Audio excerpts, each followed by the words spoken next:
નમસ્તે મિત્રો, રાધે રાધે, જય શ્રી કૃષ્ણ મિત્રો। આજની વાર્તા હૃદયને સ્પર્શી જશે, તો મિત્રો ચાલો શરૂ કરીએ। વૈશાલી કડાઈમાં મગની દાળ ધીમે ધીમે શેકતી વખતે તેની દેરાણી સ્વાતિને કહે છે, જોજે સ્વાતિ, માજીને હલવાની સુગંધ આવશે કે તરત જ તેમના ચહેરા પર સ્મિત આવી જશે। હા દીદી, તમે સાચું કહો છો, અને મેં વિચાર્યું છે કે હું તેની સાથે ગરમા ગરમ ભજીયા પણ તળી લઈશ। આ શિયાળાના દિવસો અને ભજીયા, બધા લોકો ખુશ થઈ જશે। બંનેના હાસ્યથી રસોડું ઝળહળી રહ્યું હતું, અને ત્યાં બહાર આંગણામાં બેઠેલા મનસુખભાઈ અને રમીલાબેન બંને વહુઓની વાતચીત સાંભળીને હસતા હતા। બીજી ક્ષણે વૈશાલી હલવાના બાઉલ ઉપર બારીક સમારેલા કાજુ અને બદામ ઉમેર્યા, અને અહીં સ્વાતિએ થાળીમાં ભજીયા સજાવ્યા અને પ્લેટમાં 4 કપ ચા મૂકી દીધી।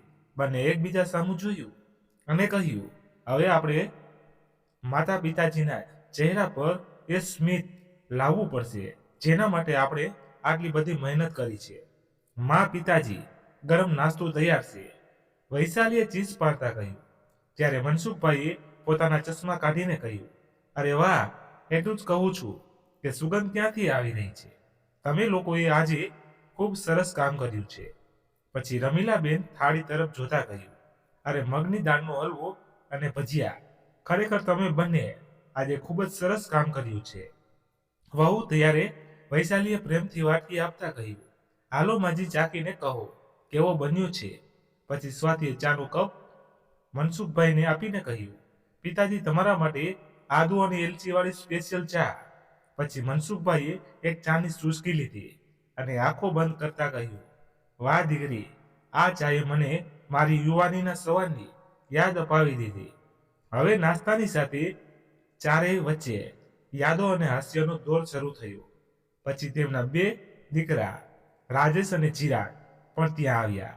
રાજેશે થાળી તરફ હસતા હસતા જોયું અને આનંદથી કહ્યું, અરે વાહ, શું વાત છે? આજે લાગે છે કે તમારી વહુએ પોતાના હાથે પ્રેમ વરસાવ્યો છે।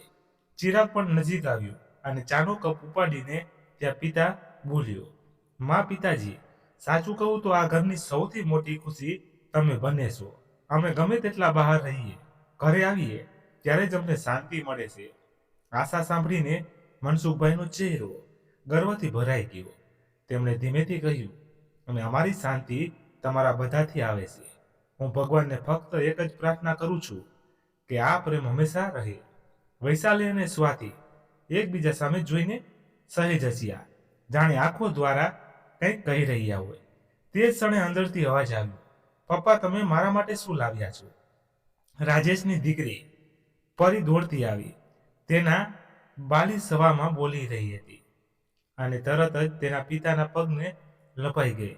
પછી રાજેશે તેને પોતાના ખોળામાં લીધી અને હસતા હસતા કહ્યું, દીકરા, તારી મમ્મીએ તારા માટે દૂધ બનાવ્યું છે, અને એ પણ ચોકલેટ વાળું। પરીએ હસીને તાળીઓ પાડી અને આંગણું ફરી એકવાર બધાના હાસ્યથી ગુંજી ઉઠ્યું।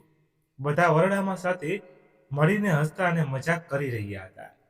ત્યારે અચાનક કોઈએ દરવાજો ખખડાવ્યો। વૈશાલીએ જઈને દરવાજો ખોલ્યો અને સામે શારદા કાકી અને આંખોમાં આંસુ સાથે ઊભા હતા। અરે શારદા કાકી, શું થયું? અંદર આવો, વૈશાલીએ ગભરાઈને કહ્યું, અને શારદા કાકી ધીમા પગલા સાથે અંદર આવ્યા। તેમના પગલાઓમાં થાક અને હૃદયમાં દુખાવો સ્પષ્ટ દેખાઈ રહ્યો હતો। વરંડામાં બેઠેલા મનસુખભાઈ અને રમીલાબેન જ્યારે તેમને જોયા ત્યારે તેઓ તરત જ ઊભા થયા અને તેમની પાસે આવ્યા। શારદાબહેન, તમે આ શું હાલત બનાવી રાખી છે? મનસુખભાઈએ ચિંતાતુર સ્વરમાં પૂછ્યું। શારદા કાકી, જે અત્યાર સુધી પોતાને કાબૂમાં રાખવાનો પ્રયાસ કરી રહ્યા હતા, મનસુખભાઈનો અવાજ સાંભળીને રડી પડ્યા। ભાઈ, આજે તે મકાન માલિક ફરી આવ્યો હતો। તે કહી રહ્યો હતો કે જો આજે ભાડું નહીં ચૂકવું તો તે ઘર ખાલી કરાવી દેશે। તમને ખબર છે ને, મોનુએ પણ નોકરી ગુમાવી દીધી છે। હવે હું પૈસા ક્યાંથી લાવીશ? ત્યારે રમીલાબેન આગળ આવ્યા અને તેમને સહારો આપીને તેમને પોતાની બાજુમાં બેસાડ્યા। શારદા કાકી, રડશો નહીં, બધું સારું થઈ જશે, ભગવાનમાં વિશ્વાસ રાખો। વાતાવરણ અચાનક ભારે થઈ ગયું। સવારનું એ સ્મિત થોડીવાર માટે બંધ થઈ ગયું. શારદાબેનને આવી હાલતમાં જોઈને મનસુખભાઈએ રાજેશ તરફ જોઈને કહ્યું, રાજેશ, આ ચાવી લઈ જા. અંદરના લોકરમાં એક પેકેટ રાખેલું છે, તું તેને લાવીને શારદા કાકીને આપી દેજે. રાજેશ ચૂપચાપ ચાવી લઈને અંદર ગયો. થોડીવાર ઘરમાં શાંતિ છવાઈ ગઈ. રમીલાબેને શારદા કાકીના હાથ પર હળવેથી થપથપાવીને કહ્યું, ચિંતા ન કરો, બધું સારું થઈ જશે. અમારાથી જે બનશે તે અમે કરીશું. શારદા કાકી વર્ષોથી મનસુખભાઈના પડોશમાં ભાડાના મકાનમાં રહેતા હતા. બંને પરિવારો વચ્ચે ખૂબ જ સારો તાલમેલ હતો. મનસુખભાઈ શારદા કાકી સાથે પોતાની બહેન જેવો વ્યવહાર કરતા હતા. બીજી તરફ રાજેશે ચાવીઓ લઈને લોકર ખોલતાની સાથે તેની આંખો ચમકી ગઈ. તેણે જોયું કે લોકરમાં નોટોના બંડલ અને કેટલાક ઘરેણાં રાખેલા હતા. તે થોડીવાર માટે સ્તનબંધ થઈ ગયો. આટલા બધા પૈસા અને ઘરેણાં જોઈને તે વિશ્વાસ જ ન આવ્યો કે તે ફક્ત ઊભો રહ્યો અને બસ જોતો રહ્યો. હવે તેની આંખોમાં લોભનો પ્રકાશ ચમકી રહ્યો હતો. થોડીવાર પછી તે ચૂપચાપ પેકેટ ઉપાડીને મનસુખભાઈ પાસે આવ્યો અને પેકેટ આપતા કહ્યું, આલો પિતાજી. મનસુખભાઈએ પેકેટ લીધું અને હસતા હસતા શારદા કાકી તરફ ઇશારો કરીને કહ્યું, આ લઈ જાઓ, બહેન તમારું ભાડું ચૂકવી દો. આ સાંભળીને શારદા કાકીની આંખોમાં આંસુ વહી ગયા. તેમણે મનસુખભાઈનો આભાર માન્યો અને ધીમા પગલાઓ સાથે ત્યાંથી જતા રહ્યા. શારદા કાકી જતાની સાથે જ બધા પોતપોતાના કામમાં વ્યસ્ત થઈ ગયા. થોડા સમય પછી જ્યારે રાજેશે ઘરેથી ઓફિસ જવા નીકળ્યો ત્યારે શારદા કાકીનું વાક્ય તેના મનમાં ભરતું હતું. તે લોકર, તે પૈસાના પોટલા અને તે ઘરેણાં જેના વિશે કોઈએ ક્યારેય વાત પણ નહોતી કરી. તેના હોઠ પર એક શાંત પ્રશ્ન હતો કે આટલું બધું હોવા છતાં મા પિતાજી હંમેશા સાદગીમાં કેમ જીવી રહ્યા છે. આ બાજુ ઘરમાં ચિરાગ તેના રૂમમાંથી બહાર આવ્યો અને જોરથી કહ્યું, સ્વાતિ, જો ટિફિન તૈયાર હોય તો મને જલ્દી આપી દે, નહીતર બોસ કહેશે કે આજે ફરી તું તારી પત્ની સાથે વાત કરતો રહી ગયો. ચિરાગે મજાકમાં કહ્યું તો સ્વાતિ ટિફિન લાવીને હસતા હસતા ચિરાગને આપી દીધું. બંને ભાઈઓ પોતાની ઓફિસ જવા નીકળી ગયા. રમીલાબેને વરંડામાં બેઠેલા મનસુખભાઈ તરફ જોયું. તેઓ કોઈ વિચારોમાં ખોવાયેલા હતા. કદાચ તેમણે શારદા કાકીની હાલત યાદ આવી રહી હતી. રમીલાબેન આવીને તેમની બાજુમાં બેઠા અને ધીમેથી કહ્યું, સાંભળો, મેં વિચાર્યું છે કે આપણે એ જૂનું ઘર જે હવે ખાલી પડી રહ્યું છે તે શારદા કાકીને રહેવા આપીએ. તો જ્યારે મનસુખભાઈએ રમીલાબેનની વાત સાંભળી ત્યારે તેમણે સહેજ માથું હલાવીને કહ્યું, તું સાચું કહે છે રમીલા. જો આપણે કોઈને મદદ કરી શકીએ તો તેમાં ખોટું શું છે? તારું મન સાફ છે, તેથી જ આધાર હજુ પણ આટલા પ્રેમથી ભરેલું છે. જૂનું ઘર શારદા કાકીને આપી દઈશું. પણ તેમને ખબર ન હતી કે પાછળ ઉભેલી વૈશાલીએ તેમની આખી વાતચીત સાંભળી લીધી હતી. સાંજે જ્યારે રાજેશ ઘરે આવ્યો ત્યારે વૈશાલીએ રાજેશને જૂનું ઘર શારદા કાકીને આપવા વિશે વાત કરી. આ સાંભળીને રાજેશના હોશ ઉડી ગયા. તેનો ચહેરો ગુસ્સાથી લાલ થઈ ગયો. તેને ગુસ્સામાં કહ્યું, મા પિતાજીનું દિમાગ ખરાબ થઈ ગયું છે. શું કોઈ આવી રીતે કોઈને ઘર આપે છે? જો તમારે કોઈની મદદ કરવી હોય તો શું આ મદદ કરવાની રીત છે? તેણે પોતાના ગુસ્સાને કાબૂમાં રાખતા કહ્યું, હું આજે ચિરાગ સાથે વાત કરીશ અને તેને સમજાવીશ કે મા પિતાજી દ્વારા લેવાયેલું આ પગલું યોગ્ય નથી. મા પિતાજી પોતાના બાળકોને છોડીને બીજાઓનું ભલું કરવામાં વ્યસ્ત છે. રાત્રે જમ્યા પછી જ્યારે બધા પોતપોતાના રૂમમાં ગયા ત્યારે રાજેશે તેની પત્ની વૈશાલીને કહ્યું, ચાલ ચિરાગ સાથે વાત કરીએ. જો આજે આપણે વાત નહીં કરીએ તો આપણા મનમાં ચાલી રહેલો તણાવ વધુ ને વધી જશે. રાજેશ અને વૈશાલી બંને ચિરાગના રૂમમાં પહોંચ્યા. દરવાજો ખોલતા જ સ્વાતિએ હસીને કહ્યું, અરે શું થયું દીદી, ઊંઘ નથી આવતી કે શું? કે તમારો રૂમ ભૂલી ગયા? ચૂપ રહે છોટી, તને રાત્રે પણ મજાક સૂજે છે ને? અહીં અમે ચિંતામાં મરી રહ્યા છીએ. ત્યારે અંદરથી ચિરાગનો અવાજ આવ્યો, અરે શું થયું ભાઈ, તું ચિંતા કેમ કરે છે? અંદર આવો. રાજેશ અંદર આવતાની સાથે જ બોલ્યો, ચિરાગ, મા પિતાજી આપણું જૂનું ઘર શારદા કાકીને આપી દીધું છે. હા ભાઈ, મેં પણ સાંભળ્યું છે. સ્વાતિ મને કહી રહી હતી, પણ મા પિતાજીની ઈચ્છા આગળ આપણે શું કરી શકીએ? આ સાંભળીને રાજેશ ગુસ્સે થઈ ગયો અને બોલ્યો, ચિરાગ, તને ખબર પણ છે કે પપ્પાએ આજે શારદા કાકીને જે પેકેટ આપ્યું તેમાં કેટલા પૈસા હતા? મને ખબર છે, તું કલ્પના પણ નહીં કરી શકે. તેમાં 50,000 રૂપિયા હતા. 50,000! ચિરાગ અને સ્વાતિ બંને આશ્ચર્યથી ગયું. હા ચિરાગ, મેં તે જાતે ગણ્યા હતા અને તે લોકરમાં મેં જે કંઈ જોયું અને મારી આંખો પર વિશ્વાસ જ નહોતો આવતો. રાજેશની વાત સાંભળીને ચિરાગ અને સ્વાતિ બંને એકબીજા સામે આશ્ચર્યથી જોવા લાગ્યા. પણ ભાઈ, પિતાજીએ શારદા કાકીને આટલા પૈસા કેમ આપ્યા? હું એ જ કહી રહ્યો છું. ચિરાગ, મને લાગે છે કે આ ખોટું છે. જો મા પિતાજી આ રીતે બધું આપી દેશે તો આપણે રસ્તા પર આવી જઈશું. રાજેશે ગુસ્સામાં કહ્યું. તો ચિરાગ બોલ્યો, તું સાચું કહે છે ભાઈ, હવે આપણે કંઈક કરવું જ પડશે, નહીતર બહુ મોડું થઈ જશે. પછી વૈશાલીએ ચિંતિત થઈને પૂછ્યું, પણ હવે આપણે શું કરી શકીએ? જો આપણે મા પિતાજીની દરેક વાતમાં દખલ કરીશું તો તેમને પણ ખરાબ લાગશે અને આમ પણ તેમને લાગે છે કે તેઓ આજે કરી રહ્યા છે તે બરાબર છે. ત્યારે ચિરાગે ચીડાઈને બોલ્યો, ભાભી, દર વખતે ચૂપ રહેવું યોગ્ય નથી. જો કાલે તેઓ બધા પૈસા અને જમીન પણ વહેંચી દેશે તો આપણે હાથ ઘસતા રહી જઈશું.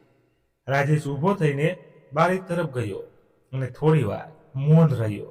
પછી કહ્યું, જુઓ, આપણે તેમને સીધું કહી શકતા નથી, પણ આપણે ગોળ ગોળ વાત કરવી પડશે, નહીં તો ઘણું મોડું થઈ જશે.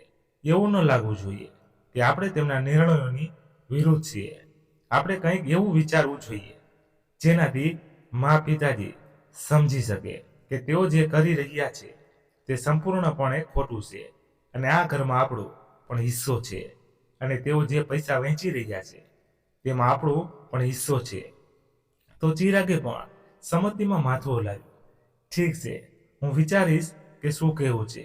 સવાર પડતા જ હું મા પિતાજી સાથે વાત કરીશ. ગમે તે થાય, આપણે ચૂપ ના બેસવું જોઈએ. રાજેશની વાત સાંભળીને ચિરાગ અને સ્વાતિએ એકબીજા સામે જોયું. બંનેની આંખોમાં એક અકથિત ડર હતો. પણ હવે રાજેશે જે શરૂ કર્યું હતું તેને અવગણી શકાય તેમ ન હતું. સવાર પડી ત્યારે રમીલાબેને સ્નાન કર્યા પછી તુલસીના છોડમાં દીવો પ્રગટાવી રહ્યા હતા અને મનસુખભાઈ વરણામાં અખબાર લઈને બેઠા હતા. ત્યારે રાજેશ અને ચિરાગ ધીમે ધીમે ચાલતા તેમની પાસે આવ્યા. પછી બંને વહુઓ પણ આવી. વાતાવરણ એક વિચિત્ર તણાવમાં ડૂબી ગયું હતું. રાજેશે ધીમા અવાજે કહ્યું, મા પિતાજી, અમારે તમારી સાથે કંઈક જરૂરી વાત કરવી છે. આ સાંભળીને મનસુખભાઈએ પોતાના ચશ્મા ઉતારતા કહ્યું, આ દીકરા, કહો, શું વાત છે? ત્યારે ચિરાગે આગળ આવીને કહ્યું, વાત એ છે પિતાજી, અમે તમારી ઉદારતા સમજીએ છીએ, પણ દરેકને મદદ કરવી અને સહાયતા કરવી એ દરેકની સલાહથી થવું જોઈએ. પછી સ્વાતિએ પણ પોતાનો મુદ્દો રજૂ કર્યો. આજે તમે ઘર આપ્યું છે, તો કાલે જો તેઓ બીજી મદદ માંગશે તો શું તમે ફરીથી આ રીતે બધું આપી દેશો? આ સાંભળીને મનસુખભાઈનો ચહેરો કડક થઈ ગયો. તેમણે અખબાર ફોલ્ડ કર્યું અને તેમના બંને દીકરા તરફ જોઈને કહ્યું, તો તમે લોકો ઈચ્છો છો કે આપણે કોઈને મદદ ન કરીએ અને કોઈનું ઘર તૂટી જાય તો પણ પૈસા રાખી મૂકીએ? અરે રાજેશે કહ્યું, ના પિતાજી, અમે ફક્ત એટલું જ કહી રહ્યા છીએ કે આ હવે તમારા એકલાનો નિર્ણય નથી. અમારા બધાનું ભવિષ્ય પણ આ ઘર સાથે જોડાયેલું છે અને જો તમે બધું આ રીતે વહેંચી દેશો તો કાલે આપણી પાસે શું બચશે? આ સાંભળીને રમીલાબેનનો ચહેરો ફીકો પડી ગયો. તેમણે રાજેશ તરફ જોયું. દીકરા, શું તું પણ એવું જ વિચારે છે? તો રાજેશે માથું નમાવીને કહ્યું, હા માં, હવે સમય બદલાઈ ગયો છે. લાગણીઓ કરતા વ્યવહારિકતા વધુ જરૂરી છે. પછી તેના પિતા તરફ જોઈને તેણે કહ્યું, તમે અમે ક્યારેય એક પૈસો પણ નથી આપ્યો અને બહારના લોકોને બધું જ આપી દીધું.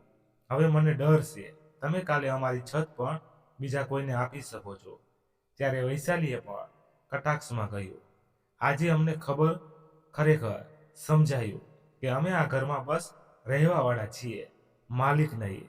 ત્યારે સ્વાતિએ કહ્યું, પિતાજી, અમે તો ચૂપ હતા. પણ હવે અમારાથી સહન નથી થતું. તમારા આ નિર્ણયથી અમારો વિશ્વાસ તૂટી ગયો છે. ત્યારે મનસુખભાઈ ઊભા થાય છે. તેમની આંખોમાં અને અવાજમાં ગુસ્સો હતો. બસ, બહુ સાંભળી લીધું મેં તમારા બધાનું. મનસુખભાઈના શબ્દો આખા ઘરમાં તોફાનની જેમ ગૂંજતા હતા. તેમનો અવાજ રૂંઝતો હતો, ગુસ્સાથી નહીં પણ વર્ષોની આશાના આધારે. બંનેના તૂટેલા વિશ્વાસથી તમારા જેવા બાળકો પર મને શરમ આવે છે, જેમની વિચારસરણી આટલી નીચી છે. અત્યાર સુધી મને લાગતું હતું કે હું દુનિયાનો સૌથી ભાગ્યશાળી પિતા છું, જેમને આવા દીકરા અને વહુ મળ્યા છે. પણ આજે મને સમજાયું હું ખોટો હતો. તેમની આંખોમાં આંસુ હતા અને હૃદયમાં દુઃખ હતું. તમે બધા પૈસાના ભૂખ્યા છો. તમને ફક્ત તમારો આરામ અને જરૂરિયાતો જ દેખાય છે. શું તમને યાદ છે કે તમે નાના હતા ત્યારે પોતાના ભાગની રોટલી કોણે છોડી હતી?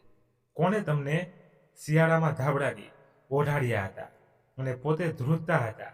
આજે જ્યારે અમે વૃદ્ધ થયા છીએ ત્યારે જો અમારા નિર્ણયો, અમારી હાજરી તમને બોજ લાગવા લાગી હોય તો સાંભળો, મારા ઘરેથી ચાલ્યા જાઓ. અમને તમારા જેવા દીકરાઓની જરૂર નથી. આટલું કહેતા કહેતા તેમનો અવાજ રૂંધાઈ ગયો, આંખો ભીની થઈ ગઈ. ત્યારે રમીલાબેન દોડતા આવ્યા અને ધ્રુજતા અવાજે કહ્યું, ગુસ્સે ના થાઓ, તમારી તબિયત બગડશે. આ વાત બધી છોડી દો. મનસુખભાઈ સોફા પર બેસી ગયા. તેમણે થાકેલા હાથે માથું પકડી રાખ્યું, જાણે આખી દુનિયાનો ભાર હવે તેમના ખંભા પર આવી ગયો હોય. ઘરમાં એક વિચિત્ર શાંતિ ફેલાઈ ગઈ હતી. રાજેશ અને ચિરાગ બંને પોતાની પત્નીઓ સાથે ચૂપચાપ પોતાના રૂમમાં ગયા. તેમણે ન તો કોઈ અફસોસ થયો કે ન તો કોઈ શરમ.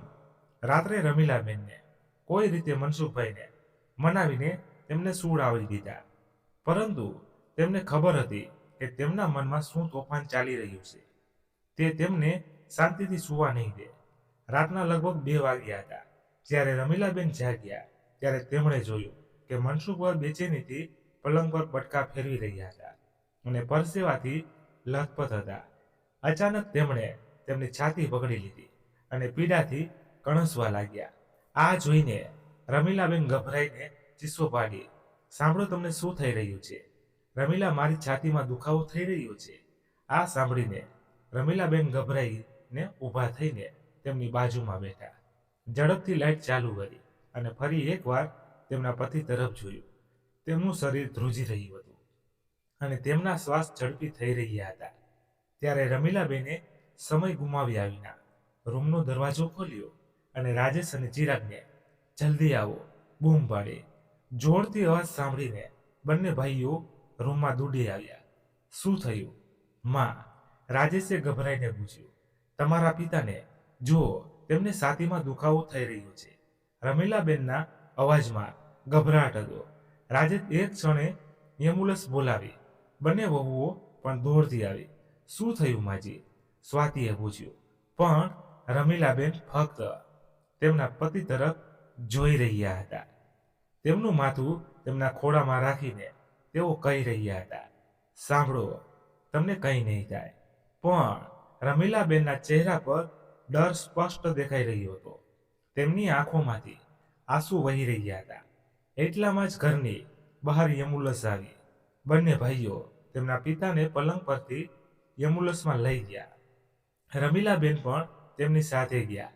પણ જ્યારે તેઓ હોસ્પિટલ પહોંચ્યા ત્યારે ડોક્ટરે તેમની તરફ જોયું અને માથું હલાવીને કહ્યું, મને માફ કરજો, અમે કંઈ કરી શકશું નહીં. આ સાંભળીને બંને ભાઈઓ ચોંકી ગયા. તેમના હૃદય બેસી ગયા. તેમનું આખું જીવન એક ક્ષણમાં બદલાઈ ગયું. મનસુખભાઈ હવે આ દુનિયામાં નથી રહ્યા. પિતાજી, રાજેશે દોડતી ચીસ પાડી અને તેમની આંખોમાંથી આંસુઓનું તળાવ વહેવા લાગ્યું. ચિરાગ પણ શોકમાં ડૂબી ગયો, પણ તે પોતાના ભાઈને સાંત્વના આપવાનો પ્રયાસ કરી રહ્યો હતો અને પોતાની જાતને કાબૂમાં રાખી રહ્યો હતો. રમીલાબેન નજીકમાં ઊભા હતા. તેમના ચહેરા પર એવું ખાલીપણું હતું કે જાણે તેમના જીવનનો સૌથી મોટો ભાગ એક ક્ષણમાં તેમની પાસેથી છીનવાઈ ગયો હોય. તેઓ ધીમે ધીમે સ્ટ્રેચર તરફ આવ્યા અને રડતા રડતા કહ્યું, ના, તમે આમ ન જઈ શકો. ઉઠો અને જીવો, તમારા બાળકો અહીં છે, હું અહીં છું. બંને ભાઈઓ તેમની માને પકડીને ઊભા હતા, પણ આજે ત્રણેયનો સહારો જતો રહ્યો હતો. જે ઘર પહેલા ખુશીઓથી ગૂંજતું હતું તે હવે શાંતિથી ભરાઈ ગયું. મનસુખભાઈના અવસાનને 2 દિવસ થઈ ગયા હતા, પણ લોકો સાંત્વના આપવા આવી રહ્યા હતા. ત્યાં બીજી તરફ તેમની બંને વહુના મનમાં કંઈક બીજું ચાલી રહ્યું હતું. વૈશાલીએ ઈશારાથી સ્વાતિને પોતાની પાસે બોલાવી. શું થયું દીદી? તમે મને કેમ બોલાવી? સ્વાતિએ ધીમેથી પૂછ્યું. અરે તું પણ ઘણા બધા પ્રશ્નો પૂછે છે. ત્યારે વિશાલીએ હસતા હસતા પોતાની મુઠ્ઠી ખોલી, જેમાં એક ચમકતી ચાવી હતી. આ માના લોકરની ચાવી છે. આ તમારી પાસે કેવી રીતે આવી? સ્વાતિએ આશ્ચર્ય સાથે પૂછ્યું. એ બધું હું તને પછી કહીશ, પહેલા મારી વાત ધ્યાનથી સાંભળ. અને પછી થોડી વારમાં બંને વહુઓ તેમની સાસુ પાસે ગઈ અને એવી રીતે બેસી ગઈ જાણે તેઓ દુનિયાની સૌથી દયાળુ વહુ હોય. તેમના ચહેરા પર કરુણા અને આંખોમાં યોજનાઓ સ્પષ્ટ દેખાતી હતી. બંને ભાઈઓને ઘરનું વાતાવરણ થોડું વિચિત્ર લાગવા લાગ્યું હતું, પણ તેમના હૃદયના કોઈ ખૂણામાં સંતોષ હતો. હવે આ ઘર મિલકત બધું જ તેમનું થઈ ગયું છે. ધીમે ધીમે દિવસો પસાર થવા લાગ્યા. મનસુખભાઈના અવસાનને થોડા અઠવાડિયે થઈ ગયા હતા. રમીલાબેને કોઈક રીતે પોતાની જાતને સંભાળી લીધી, પણ તેમના ચહેરા પરનો તેજ, તેમની આંખોમાં કોમળ સ્મિત બધું જ મનસુખભાઈ સાથે જતું રહ્યું હોય તેવું લાગતું હતું. હવે તેઓ મોટાભાગનો સમય ઘરમાં ભગવાનની પૂજા કરવામાં વિતાવતા હતા. થોડા દિવસો પછી રમીલાબેને સ્નાન કર્યું અને પૂજા થાળી સજાવી, કારણ કે આજે તેમને શિવ મંદિર જવાનું મન થયું. તેથી મંદિર જવા માટે તેમના કબાટ તરફ ગયા. તેમણે પોતાનું પર્સ ઉપાડ્યું અને તેમાં ચાવીઓ શોધવા લાગ્યા. થોડી વાર સુધી આમ તેમ શોધ્યા પછી જ્યારે તેમને ચાવીઓ ન મળી ત્યારે તેમણે તેમની વહુને બૂમ પાડી. સ્વાતિ વહુ, હા માજી, મને મારા લોકરની ચાવી નથી મળી રહી જે હું મારા પર્સમાં રાખતી હતી. શું તે જોઈ છે? સ્વાતિએ કેમેરા તરફ એક નજર નાખી અને કંઈક કહેવા જતી હતી ત્યાં જ વૈશાલી રૂમમાં આવી. આ જુઓ, તેણે એક ચાવી બતાવીને કહ્યું. મને આ વરંડામાં પડેલી મળી. મને ખબર ન હતી કે તમારી છે. રમીલાબેને એક ક્ષણ માટે ચાવી તરફ જોયું, પછી ધીમા સ્વરે બોલ્યા. સારું થયું કે તને મળી ગઈ દીકરા. જો એ કોઈ બીજાના હાથમાં આવી ગઈ હોત તો. આટલું કહીને તેઓ ચૂપ થઈ ગયા. તેમનું મન કોઈ અજાણ્યા ડરથી ભરાઈ ગયું. તેમણે ચાવીઓ લીધી અને લોકર ખોલ્યું. તેમની આંખો ત્યાં જ અટકી ગઈ, કારણ કે લોકર અંદરથી ખાલી હતું. ન તો કોઈ ઘરેણાં હતા કે ન પૈસા. આ એ જ લોકર હતું જેમાં તેમના પતિ મનસુખભાઈએ પોતાના આખા જીવનની કમાણી બાળકો માટે બચાવી રાખી હતી, જેમના ભવિષ્યની તેઓ દરેક ક્ષણ ચિંતા કરતા હતા. તે ક્ષણે બંને વહુએ એકબીજા સામું જોયું અને હળવું સ્મિત કર્યું. રમીલાબેનની આંખોથી તે સ્મિત છુપાયું ન હતું. હવે તેઓ બધું સમજી ગયા હતા. રમીલાબેનની આંખોમાં આંસુ ન હતા, જાણે તેમનો આત્મા રડી રહ્યું હોય. અને પછી તેમણે ચાવી પોતાની મુઠ્ઠીમાં પકડી અને ગુસ્સામાં કહ્યું, તેમાં રહેલા દાગીના ના અને પૈસા ક્યાં ગયા? વહુ તો વૈશાલીએ ઝડપથી જવાબ આપ્યો. માજી, અમને ક્યાંથી ખબર હોય? અમે કંઈ નથી લીધું. ત્યારે સ્વાતિએ તરત વાત કાપતા કહ્યું, તમે કદાચ તેને બીજે ક્યાંય રાખ્યું હશે. તમને કદાચ યાદ નહીં હોય. આમ પણ તમે હવે વૃદ્ધ થઈ ગયા છો અને વૃદ્ધાશ્રમમાં લોકો ઘણીવાર વસ્તુઓ રાખ્યા પછી ભૂલી જાય છે. તમે પણ ભૂલી ગયા હશો. તમે કોઈને દાનમાં આપી દીધું હશો, જેમ તમે શારદા કાકીને ઘર દાનમાં આપ્યું હતું. આ સાંભળીને રમીલાબેનનો ચહેરો કડક થઈ ગયો. મને બહુ સારી રીતે યાદ છે. આ બધું આ લોકરમાં જ હતું. મેં અને તમારા પિતાજીએ બધી વસ્તુઓ ભેગી કરીને અહીં રાખી હતી. તેમનો અવાજ મોટો થવા લાગ્યો. આખા ઘરમાં હંગામો મચી ગયો અને વહુઓ ખુલ્લેઆમ જૂઠું બોલવા લાગી હતી. રમીલાબેને ગુસ્સાથી દરવાજો ખોલતા અવાજ આવ્યો, રાજેશ અને ચિરાગ, અહીં આવો. થોડી વારમાં બંને દીકરાઓ રૂમમાં આવ્યા. તેમના ચહેરા પર ચીડ હતી, જાણે માએ તેમને કોઈ નાના કામ માટે બોલાવ્યા હોય. શું થયું માં? રાજેશે પૂછ્યું. ત્યારે રમીલાબેને લોકર તરફ ઇશારો કરીને કહ્યું, મેં અને તમારા પિતાજીએ આ લોકરમાં જે ઘરેણાં અને પૈસા રાખ્યા હતા તે બધા ગાયબ છે. ફક્ત 20 રૂપિયાની નોટ હતી અને આ ચાવી તારી પત્ની કહે છે કે તેને વરંડામાંથી મળી હતી. આ સાંભળીને રાજેશ કઠોર સ્વરમાં કહ્યું, માં, દર વખતે તમે અમારા પર શંકા કેમ કરો છો? ચિરાગે પણ તેનો સાથ આપ્યો. હા માં, તમે તો ક્યાંક ભૂલી નથી ગયા? રમીલાબેનના ચહેરા પર દુઃખ સ્પષ્ટ દેખાતું હતું. શું હું ભૂલી ગઈ? મારા પોતાના ઘરમાં. હવે મારે એ પણ યાદ રાખવાની જરૂર છે મેં કઈ વસ્તુ ક્યારે જોઈ. તમને બંનેને શરમ નથી આવતી? મેં આ બધું તમારા માટે સુરક્ષિત રાખ્યું હતું. ત્યારે સ્વાતિએ પોતાનો સાચો રંગ બતાવતા કહ્યું, માજી, જો તમને અમારા પર વિશ્વાસ નથી તો તેને તાળું લગાવીને રાખો. વધુ અમારા પર દોષ ન આપો. વૈશાલીએ પણ કહ્યું, જો કોઈ નોકરાણીએ લઈ લીધું હોય તો પછી તમે સીધા અમારા પર આંગળી કેમ ચીંધી રહ્યા છો? બસ માં, તમે હવે હદ વટાવી રહ્યા છો. જ્યારથી પિતાજી નથી રહ્યા ત્યારથી તમે દરેક નાની નાની વાત પર શંકા કરવા લાગ્યા છો. રાજેશે ચીડથી કહ્યું. પોતાના દીકરાની વાત સાંભળીને રમીલાબેનની આંખોમાં આંસુ વહેવા લાગ્યા. પણ એ આંસુ હવે નબળાઈના નહીં પણ તૂટેલા વિશ્વાસના હતા. તમારા પિતાજી સાચું કહી રહ્યા હતા કે આપણે ફક્ત ઘર બનાવ્યા, દીકરાઓ નહીં. આ સાંભળીને ચારે ચૂપ થઈ ગયા. પણ એ રૂમની હવા આબુ તળાવ જેવી થઈ ગઈ હતી. તે દિવસથી ઘરમાં ખૂબ મજા અને ઉલ્લાસ હતો. દારૂની બોટલ ખુલતી અને આખું ઘર અવાજથી ગુંજી ઉઠતું. રમીલાબેન માટે આ બધું એક ખરાબ સ્વપ્નથી ઓછું ન હતું. એ જ ઘર જે એક સમયે મનસુખભાઈના સંસ્કારો અને સાદગીનું ઉદાહરણ હતું તે હવે કોઈ અજાણી દિશામાં વહી રહ્યું હતું. રમીલાબેન એક ખૂણામાં શાંતિને બેસીને બધું જોતા. ક્યારેક બંને દીકરાઓના ચહેરા પર ચિંતા દેખાતી હતી, પણ હવે તેમની આંખોમાં મા માટે સમય ન હતો. તેઓ ફક્ત તેમની પત્નીના ઈશારાઓ પર ચાલતા હતા. પરંતુ મનસુખભાઈના શબ્દો હજુ પણ રમીલાબેનના મનમાં ગુમતા હતા. રમીલા, આપણે સાથે મળીને આ ઘર બનાવ્યું છે. જો ક્યારે બાળકો ખોટા રસ્તે જાય તો ચૂપ ના બેસતી. તેમને લાગ્યું કે ક્યાંક તેઓ આ લડાઈમાં ચોક્કસ એકલા છે, પરંતુ હાર સ્વીકારવી એ મનસુખભાઈની યાદોનો દગો હશે.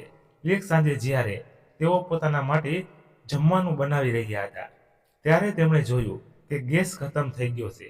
તેમણે સિલિન્ડરને થોડું ફેરવીને રોટલી શેકવાનો પ્રયાસ કર્યો, પરંતુ સિલિન્ડર સંપૂર્ણપણે ખાલી હતો.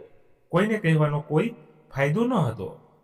પછી તેઓ થાકીને રસોડામાં એક ખૂણામાં બેસી ગયા અને આંસુઓ આપમેળે પડવા લાગ્યા. તે દિવસે પણ તેઓ ભૂખ્યા સૂઈ ગયા. બીજા દિવસે સવારે તેમનું હૃદય થોડું ભારે હતું. સ્નાન કર્યા પછી તેઓ પૂજા થાળી લઈને મંદિર તરફ ગયા. કદાચ આજે તેમણે ભગવાનને ફરિયાદ કરવાનું મન થયું. મંદિરમાં પહોંચતાની સાથે પાછળથી અવાજ આવ્યો, અરે રમીલા વહુ, તું? રમીલાબેને પાછળ ફરીને જોયું તો તે બીજું કોઈ નહીં પણ શારદા કાકી હતા. તેમનાથી મોટા હતા પણ હંમેશા સ્નેહ આપતા હતા. તેમને જોતા જ રમીલાબેનની આંખો આંસુઓથી ભરાઈ ગઈ. શારદા કાકીએ તેમને ગળે લગાવ્યા. શું હાલત બનાવી રાખી છે? કેટલી કમજોર થઈ ગઈ છે? રમીલાબેન થોડી વાર કંઈ બોલ્યા નહીં, પણ શારદા કાકીના અવાજમાં એટલો સ્નેહ હતો કે રમીલાબેનની આંખોમાંથી પીડા વહેવા લાગી. તેમણે રડતા રડતા કહ્યું, જ્યારથી તેઓ ગયા છે ત્યારથી તે ઘર હવે ઘર નથી રહ્યું. હું મારા પોતાના ઘરમાં બોજ બની ગઈ છું. શારદા કાકી શાંતિથી સાંભળી રહ્યા હતા. પછી રમીલાબેનનો હાથ પકડીને કહ્યું, દીકરો અને વહુ પૂછે કે ન પૂછે, પણ તું તારી જિંદગી કેમ બગાડી રહી છે? આજે મારી સાથે ચાલ. ફક્ત એક દિવસ માટે નહીં, તું મારા ઘરે જ્યાં સુધી તું ઈચ્છે ત્યાં સુધી રહી શકે છે. ના કાકી, હું કોઈ પર બોજ બનવા નથી માંગતી. આ સાંભળીને શારદા કાકી હસ્યા. બોજ એવી વસ્તુ છે જે હૃદયમાંથી દૂર થાય છે. તું મારા હૃદયમાં છે. મંદિરના પગથિયા પર બેઠેલા રમીલાબેન ચૂપ રહ્યા. થોડી વાર પછી રમીલાબેનને ધીમે ધીમે પોતાના આંસુ લૂછ્યા અને શારદા કાકી તરફ જોઈને કહ્યું, ના કાકી, હવે મને કોઈના સહારાની જરૂર નથી. રમીલાબેનની આંખોમાં નિશ્ચય સ્પષ્ટ દેખાઈ રહ્યું હતું. હવે હું મારા માટે, મારા આત્મસન્માન માટે અને મારા પતિએ મારામાં જે વિશ્વાસ દર્શાવ્યો હતો તેના માટે લડીશ. હવે હું કોઈની દયા પર નહીં રહું. મારા જીવનની આ છેલ્લી લડાઈમાં હું પીછેહટ નહીં કરું. ત્યારે શારદા કાકીએ તેમનો હાથ પકડીને બેની આંખો સાથે કહ્યું, રમીલા, આજે પહેલીવાર મેં તારામાં તારા પતિ જેવો દ્રઢ નિશ્ચય જોયો છે. રમીલાબેન ઊભા થયા. આજે તેમના ચાલવામાં થાક ન હતો, પણ દ્રઢ નિશ્ચય હતો. જ્યારે તેઓ ઘરે પહોંચ્યા ત્યારે ડ્રોઈંગ રૂમમાંથી જોરથી સંગીત વાગી રહ્યું હતું. કેટલીક છોકરીઓ હસતી હતી. ટેબલ પર ચિપ્સ અને દારૂની બોટલો ફેલાયેલી હતી. જે ઘરમાં તેઓ મનસુખભાઈ સાથે પ્રેમથી રહેતા હતા, હવે ત્યાં દારૂની ગંધ આવતી હતી. તેમણે ગુસ્સાથી બૂમ પાડી, વહુ ઘરમાં આંસુ ચાલી રહ્યું છે. જેના તરફ સ્વાતિએ લથડતી આંખોથી તેમની તરફ જોઈને કહ્યું, શું થયું માજી? પાર્ટી છે, થોડું સંગીત છે, થોડી મજા છે, અને શું તમને એમાં પણ કોઈ તકલીફ છે? આ સાંભળીને રમીલાબેનનો અવાજ કડક થઈ ગયો. આ મારું ઘર છે, અહીં આ બધું નહીં ચાલે. સ્વાતિ એક ક્ષણ માટે ચૂપ રહી ગઈ, પછી જોરથી હસીને બોલી, હવે આ ઘર અમારું છે માજી, અને અહીં શું થશે અને શું નહીં તે અમે નક્કી કરીશું, તમે નહીં. આટલું કહીને તેણે ટેબલ પર ગ્લાસ પસાડીને મૂક્યો. એટલામાં ચિરાગ બહાર આવ્યો. નશામાં ડૂબેલો, શું થઈ રહ્યું છે માં? તમે બધાની સામે બૂમો કેમ પાડી રહ્યા છો? ત્યારે રમીલાબેને ગુસ્સામાં કહ્યું, તારી બદનું દારૂ પી રહી છે, તેણે ઘરને બજાર બનાવી દીધું છે. શું મેં તને આજ શીખવ્યું છે? બસ કરો માં, દર વખતે તમારી ફરિયાદો અમે સહન નહીં કરીએ. અમે બાળકો નથી જે તમારા ઈશારા પર નાચીશું. બોલતા બોલતા તે ડગમગાવા લાગ્યો. આ જોઈને રમીલાબેન બોલ્યા, તું પોતાને કાબૂમાં નથી રાખી શકતો તો તું તારી પત્નીને કેવી રીતે કાબૂમાં રાખીશ? ચિરાગે અચાનક તેની મા પર હાથ ઉપાડવાનો પ્રયાસ કર્યો, પણ પછી તે અટકી ગયો. પરંતુ હાથ ઉપાડવાથી રમીલાબેનના આત્મને દુઃખ થયું. આંખોમાં આંસુ સાથે તેમણે ધ્રુજતા અવાજે કહ્યું, મારને રોકાઈ કેમ ગયો? બસ આ જોવાનું બાકી રહી ગયું હતું. ત્યારે સ્વાતિએ તાળી પાડીને કહ્યું, બીજું વારે સંસ્કાર એક થપ્પડથી ડરી ગયા. માજી, હજી તો ઘણું બધું બાકી છે. રમીલાબેન ચૂપચાપ પોતાના રૂમમાં ગયા, પણ તેમનો ચહેરો કહી રહ્યો હતો કે હવે બધું બદલાઈ જશે. બીજા દિવસે સવારે રમીલાબેન ચૂપચાપ પોતાના રૂમમાંથી બહાર આવ્યા. તેમના ચહેરા પર એક વિચિત્ર દ્રઢ નિશ્ચય હતો, જાણે તેમને પોતાનું મન બનાવી લીધું હોય. તેઓ સીધા સ્ટોર રૂમમાં ગયા અને ત્યાંથી એક જૂનું ટીન બોક્સ કાઢ્યું, જેમાં કેટલાક જૂના તાળા અને ચાવીઓ હતી. ધીમે ધીમે તેમણે ઘરના દરેક રૂમનું નિરીક્ષણ કર્યું અને બધાને તાળા મારી દીધા. જ્યારે વૈશાલીએ જોયું કે તેનો રૂમ બંધ છે, ત્યારે તે બૂમ પાડતી આવી, માજી, આ કેવી મજાક છે? તમે મારા રૂમને કેમ બંધ કરી દીધો છે? ત્યારે રમીલાબેને ખૂબ જ શાંત પણ કડક અવાજમાં કહ્યું, આ ઘર હવે મોજ મસ્તીનો અડ્ડો નહીં બને. ત્યારે સ્વાતિ પણ આવી, માજી, તમને આ કરવાનો કોઈ હક નથી. રમીલાબેને તેમની તરફ જોયું અને કહ્યું, હક તો તમે લોકોએ ઘણા સમય પહેલા જ છીનવી લીધો છે. હવે હું જે કરી રહી છું તે કોઈ માં નહીં પણ એક સ્ત્રી કરી રહી છે, જે પોતાના પતિની છેલ્લી ઈચ્છા પૂરી કરી રહી છે. હવે આ ઘર મારી ઈચ્છા પ્રમાણે ચાલશે, અને જે કોઈ આ વાત સાથે સહમત નથી તે આ ઘરમાં રહેવાની જરૂર નથી. રૂમમાં શાંતિ છવાઈ ગઈ. બંને દીકરાઓ ગુસ્સામાં રમીલાબેન પાસે આવ્યા અને કહ્યું, માં, તમે આ શું નાટક લગાવી રાખ્યું છે? હવે તમે અમારી સાથે આવું વર્તન કરશો? ત્યારે રમીલાબેને પોતાના દીકરા તરફ જોઈને કહ્યું, અત્યાર સુધી હું માં હતી એટલે મેં તે સહન કર્યું. હવે હું ફક્ત ઘરની માલકીન છું, અને માલિક પોતાના ઘરની આ રીતે જ રક્ષા કરે છે. રમીલાબેનના ઘરને તાળું મારવાના હરકતથી આખું ઘર ઉકળવા લાગ્યું હતું. બંને દીકરાઓ પોતપોતાના રૂમની સામે ઊભા હતા અને ગુસ્સે થઈ રહ્યા હતા. આ ઘર અમારું છે માં, હવે તમે એકલા કોઈ નિર્ણય નથી લઈ શકતા. ત્યારે રમીલાબેને કહ્યું, તમે બધાએ આ ઘરને નરક કરતાં પણ ખરાબ બનાવી દીધું છે. આ એ જ ઘર છે જ્યાં હું મારા પતિ સાથે બેસીને સપના જોતી હતી કે અમારા બાળકો આ ઘરને વધુ ઉજ્જવળ બનાવશે. પરંતુ આજે આ ઘર રોજ મારા પર રડે છે. દિવાલો પણ મને પૂછે છે, શું આ એ જ દીકરાઓ છે જેના માટે મેં આખી જિંદગી નાખી દીધી? ચિરાગ કંઈક કહેવા માંગતો હતો, પણ રમીલાબેને હાથ ઊંચા કરીને તેને રોક્યો. ના દીકરા, આજે મારી વાત સાંભળ. તે દિવસે તારા પિતાજીએ કહ્યું હતું, જો હું જતો રહું તો આ ઘર સંભાળજે. જો કોઈ ખોટા રસ્તે જાય તો ચૂપ ના બેસતી. ત્યારે મને સમજાયું નહીં કે તેઓ આવું કેમ કહી રહ્યા હતા. પણ આજે મને સમજાયું કે કદાચ તેમને પહેલેથી જ ખ્યાલ આવી ગયો હશે. રૂમમાં શાંતિ છવાઈ ગઈ. વહુઓ એકબીજા સામે જોઈ રહી હતી અને દીકરાઓના ચહેરા શરમ અને ગુસ્સા વચ્ચે ગૂંચવાઈ ગયા હતા. રમીલાબેને ઊંડો શ્વાસ લીધો અને કહ્યું, હવે આ ઘરમાં ફક્ત તે જ રહેશે જે ભાડું ચૂકવશે અને આ ઘરનું સન્માન કરશે. પછી ભલે તે દીકરો હોય કે વહુ. જો કોઈને મારી શરતો મંજૂર નથી તો તે આ ઘર છોડીને જઈ શકે છે. આ હવે મારું ઘર છે અને મનસુખજીની છેલ્લી જવાબદારી છે. અને હવે એક છેલ્લી વાત ધ્યાનથી સાંભળો. આ ઘર મારા નામે છે અને મેં તેને ટ્રસ્ટના નામે વસિયતમાં આપ્યું છે, જેનો અર્થ એ છે કે મારા મૃત્યુ પછી આ ઘર કોઈ પણ સંજોગોમાં તમારા હાથમાં કે તમારી પત્નીઓના હાથમાં નહીં આવે. આ સાંભળીને બંને દીકરાઓ ચોંકીને કહ્યું, માં, તમે શું કરી રહ્યા છો? હું એ જ વાત કહી રહી છું દીકરા, જે તમે બધા સાંભળવા માંગતા ન હતા. તમે એવું ના વિચારતા કે જો હું મરી જઈશ તો આ ઘર તમારી પાસે આવી જશે. ના, ઉલટું તમને ઘરમાંથી કાઢી મૂકવામાં આવશે.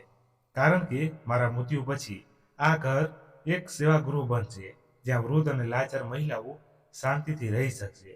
પછી ઠંડા સ્મિત સાથે તેમણે કહ્યું, અને જ્યાં સુધી પૈસાની વાત છે, હું હજુ પણ તમારી દયા પણ નથી જીવી રહી. હવે મારે મારી જરૂરિયાત માટે કોઈ દીકરા કે વહુની સામે ભીખ માંગવી નહીં પડે. આટલું કહીને રમીલાબેન ત્યાંથી ચાલ્યા ગયા. હવે પહેલી વાર બંને દીકરાઓની આંખોમાં ડર હતો. બંને વહુઓના ચહેરા પર ચિંતા અને ગભરાટ પણ દેખાઈ રહ્યો હતો. બપોર થઈ ગઈ હતી, પણ રમીલાબેન હજુ ઘરે પાછા ફર્યા ન હતા. ત્યારે દીકરા અને વહુઓ પોતપોતાના રૂમની બહાર ચૂપચાપ બેઠા હતા, જેના પણ હજી પણ તાળા લાગેલા હતા. થોડી વાર પછી રમીલાબેન ઘરની અંદર આવ્યા. તેમની પાછળ એક યુવાન પુરુષ અને એક સ્ત્રી પણ હતી. ઘરમાં પગ મૂકતાની સાથે કોઈની સામે જોયા વિના રમીલાબેને કહ્યું, અજય દીકરા, આ એ જ ઓરડો છે જેના વિશે મેં તને કહ્યું હતું. અજયે માથું હલાવ્યું. તેની પત્નીએ પણ ઘરમાં પગ મૂક્યો. હવેથી નક્કી કર્યા મુજબ તમે બંને અહીં જ રહેશો. દર મહિનાની 1લી તારીખે ભાડું સીધું મને મળી જવું જોઈએ. આ બધું જોઈ રહેલા બંને દીકરાઓ સ્તનબંધ થઈ ગયા. બંને વહુઓ પણ એકબીજા સામે જોઈને ધીમે ધીમે બોલી રહી હતી, આ શું થઈ રહ્યું છે? રમીલાબેન એક ક્ષણ માટે પણ પાછળ ફરીને પોતાના દીકરાઓને કંઈ કહ્યું નહીં કે કોઈ સમજૂતી આપી નહીં. પછી તેમણે અજયને કહ્યું, જો તમને કોઈ મદદની જરૂર હોય તો મને કહેજો. હવે આ ઘરમાં બધો સમાન રીતે રહેશે. પછી ભલે તે દીકરો હોય કે ભાડુઆત, ફક્ત એટલું જ કે હવે કોઈને મફતની રોટલી નહીં મળે. આટલું કહીને તે ઘરમાં ભગવાનના મંદિરે સામે જઈને ઘંટડી વગાડી અને પછી એ જ ભજન ગાવાનું શરૂ કર્યું, જે મનસુખભાઈ ત્યાં હોય ત્યારે સવારની ઓળખ બનતું હતું. રાજેશ અને ચિરાગના ગળા સુકાઈ ગયા હતા. બંને વહુઓની આંખોમાં પણ શરમ હતી, પણ હવે તેમની પાસે કંઈ બચ્યું ન હતું. રમીલાબેન એકવાર તેમની સામે જોયું, જાણે કંઈ કહી રહ્યા હોય કે હવે આ ઘર જેવું તમે બનાવ્યું હતું તેવું નથી. હવે એવું જ બનશે જેવું હોવું જોઈએ. તીરથ ધીમે ધીમે તેની મા પાસે આવ્યો અને કહ્યું, મા, મેં ખૂબ મોટી ભૂલ કરી છે, મને ખૂબ શરમ આવે છે. રાજેશ પણ નમીને કહ્યું, મા, મને માફ કરી દો. અને પત્નીઓ પણ વાતમાં આવી ગયા હતા. પણ હવે અમને સમજાયું છે કે અમે તમને કેટલું દુઃખ આપ્યું. ત્યારે રમીલાબેને કહ્યું, દીકરા, માનું હૃદય ખૂબ મોટું હોય છે, પણ તે બધું સહન કરી શકે તે શક્ય નથી. જો હું માફ કરી દઉં તો પણ શું તે ક્ષણો પાછી આવશે? શું પિતાજીએ કહેલી એ વાતો પહોંચાઈ જશે? જેનો અર્થ મને હવે સમજાયો. થોડી વાર ચૂપ રહ્યા પછી તેમણે ધીમેથી કહ્યું, જો પસ્તાવું સમયસર હોય તો જીવન સમજી શકાય છે, પરંતુ જ્યારે પસ્તાવો મોડો થાય છે ત્યારે તે ફક્ત છાપ છોડી જાય છે. પછી તેમણે સીધું કહ્યું કે મને કોઈ દ્વેષ નથી, પણ હવે હું વિશ્વાસ નથી કરી શકતી, અને જો વિશ્વાસ ખોવાઈ જાય તો ત્યાં મમતા પણ મર્યાદિત થઈ જાય છે. હવે આ ઘરમાં સંબંધો ભાડુઆત જેવા રહેશે. નજીક હોવા છતાં રાજેશ અને ચિરાગની આંખોમાંથી આંસુ વહી ગયા, પણ હવે કંઈ બદલી શકાતું ન હતું. સમય વીતી ગયો હતો અને અનુભવની આગમાં તપીને માનું હૃદય મજબૂત બની ગયું હતું. તેથી બંને દીકરા અને વહુઓ હવે આ ઘરમાં રહેતા હતા, પરંતુ દર મહિને 1લી તારીખે તેમની માને ભાડું ચૂકવતા હતા, જેમને તેઓ એક સમયે બોજ માનતા હતા. વહુઓ પણ હવે શાંતિથી રહેતી હતી, કારણ કે રમીલાબેનનો નિર્ણય મક્કમ હતો. મિત્રો, વાર્તા અહીં સમાપ્ત થઈ. મિત્રો, વાર્તા કેવી લાગી? તમારું મંતવ્ય કોમેન્ટ બોક્સમાં જરૂરથી જણાવજો, અને વાર્તા પસંદ આવી હોય તો લાઈક કરી તમારા ખાસ મિત્રોને શેર કરજો, અને ચેનલ પર નવા છો તો ચેનલને સબસ્ક્રાઇબ જરૂરથી કરજો. ધન્યવાદ. ફરી મળીએ નવી વાર્તા સાથે. ત્યાં સુધી બધા મારા વહાલા મિત્રો ખુશખુશાલ રહો. જય હિન્દ, જય ભારત. અને હા મિત્રો, આ વાર્તામાં અમારાથી કોઈ પણ ભૂલ થઈ હોય તો પણ ચોક્કસ કોમેન્ટ કરીને જણાવજો. અમને આનંદ થશે અને અમારી ભૂલ સુધારવાનો અમને મોકો મળશે. Thank you.